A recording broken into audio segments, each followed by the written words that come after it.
continuação do vídeo anterior. A palavra religião vem do vocábulo latino e nos traz em sua etimologia uma ideia de conexão entre o ser finito, o homem, e algo que ele existencialmente perdeu. Por isso a ideia de religião seria religar, reunir, vincular o homem ao sagrado. Os gregos acreditavam numa ordem racional que regia o cosmos e um princípio organizador que permanecia por detrás da realidade cambiante e contingente do mundo. Essa intuição, ou seja, esse processo puramente racional, é um dos suportes da filosofia da religião.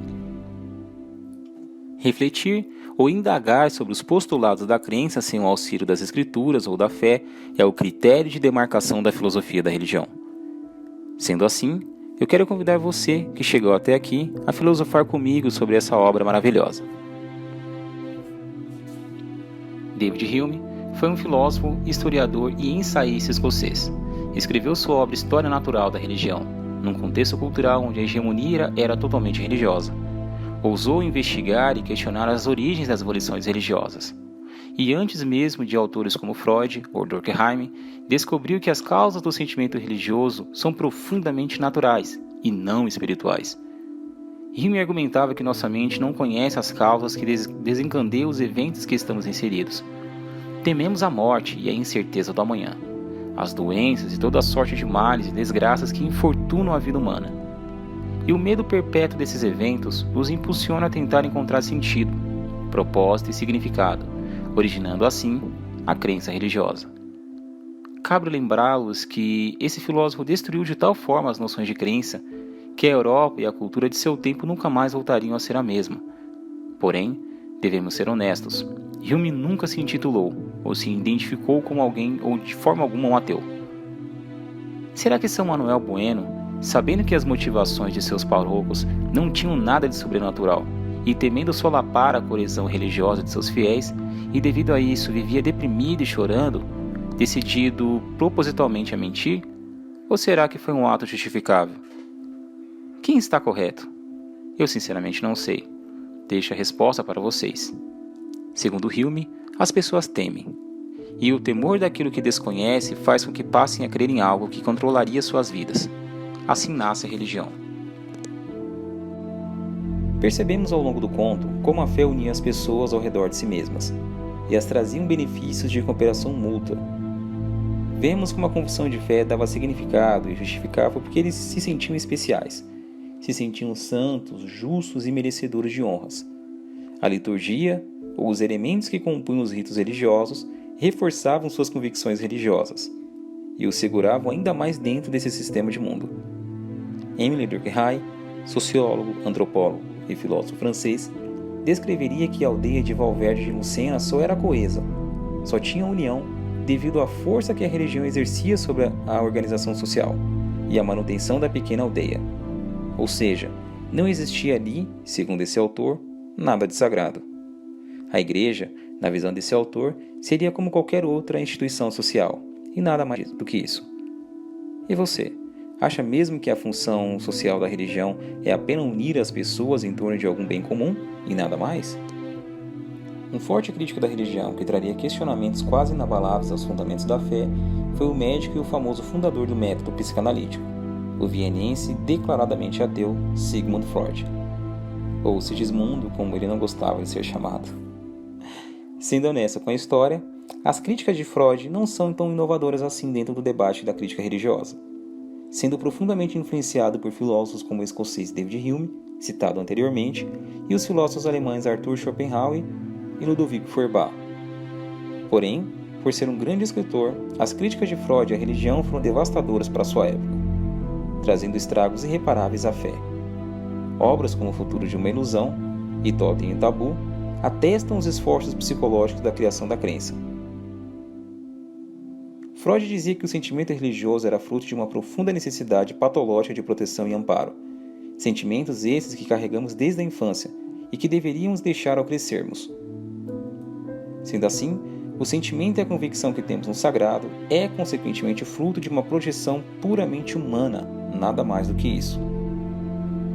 Se tememos a morte, se desconhecemos os eventos que assolam as nossas vidas, se de acordo com esses filósofos, sociólogos e psicanalistas, a religião for esvaziada e o mundo está dessacralizado, faz sentido supor, na ausência dessa ordem que rege as vidas humanas, ou seja, essa ordem, a fé, a religião, essa seria a motivação que levou São Manuel a continuar mantendo seus fiéis dentro desse sistema de mundo religioso, desse mundo sacralizado. Pois, sem essa ordem, quais seriam os fundamentos objetivos que sustentariam as ações humanas e as ações dos fiéis de Valverde de Lucena?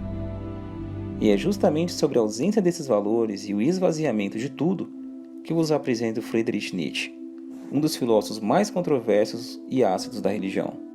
Nietzsche, mais do que qualquer outro pensador, foi capaz de sondar a alma humana, assim como a consciência cultural de seu tempo, sendo capaz de prever um acontecimento sem precedentes que passaria a assolar a história. Esse evento terrível, Nietzsche chamou de o advento do niilismo. Uma vez que o discurso religioso não é real, uma vez que Deus está morto, o que resta para as pessoas? Quais são suas obrigações morais a partir de agora? Se Deus não existe, tudo é permitido. O niilismo nada mais é do que a decadência total de todos os valores tradicionais da religião. É o vazio, é o nada. Nietzsche nos ensina a filosofar à base de marteladas. Uma vez que Deus não existe, os fundamentos dos comandos morais se tornariam insustentáveis. Que evento terrível esse que Nietzsche ironicamente profetizou? Em sua obra Gaia Ciência, de 1882, especificamente no Aforisma 125, o filósofo nos apresenta uma anedota terrível, que talvez justifique o terror psicológico enfrentado por São Manuel Bueno, ao se deparar com o medo de tirar aquilo que trazia sentido e propósito aos aldeões de Valverde de Lucena. Nunca ouviram falar do louco? O insensato que durante o dia saiu com o lampião aceso gritando descontrolado: "Procuro Deus? Procuro Deus!" Como ali havia aqueles que não acreditavam em Deus, muitos zombaram e ridicularizaram o insensato. "Ei, será que Deus escondeu? Será que Deus fugiu?" gritavam e riam todos em uníssono. O louco saltou entre eles e fixou seus olhos nos olhos daqueles que o criticavam. "Deus se escondeu? Deus fugiu?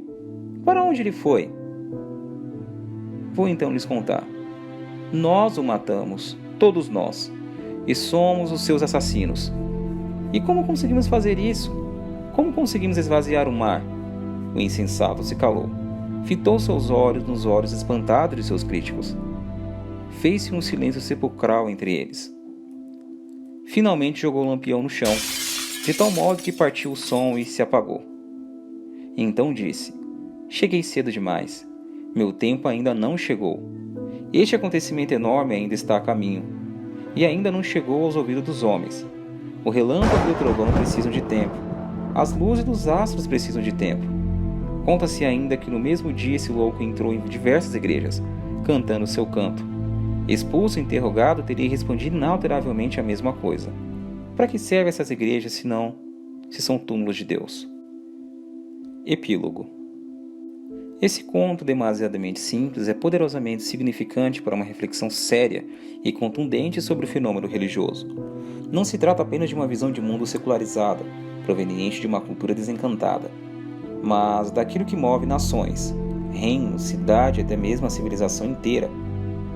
Se de fato a fé é irrisória em suas manifestações, se de fato Deus não passa de um subproduto da evolução sociobiológica, então estamos vivendo a maior mentira de todos os séculos. Mas se Deus de fato existe, então temos esperanças da eternidade. Na suposta consumação de todas as coisas, aquele mesmo princípio organizador que permanece por detrás da realidade há de se manifestar. Será tudo isso uma projeção psicanalítica da mente humana? Ou será que de fato Deus existe? Não sabemos. Lembre-se que a resposta que procuramos, ou seja, a inferência de um dado argumento a um questionamento qualquer, sempre dependerá do ponto de vista ou da filosofia ou ideologia utilizada no método da pesquisa em questão. Até mais.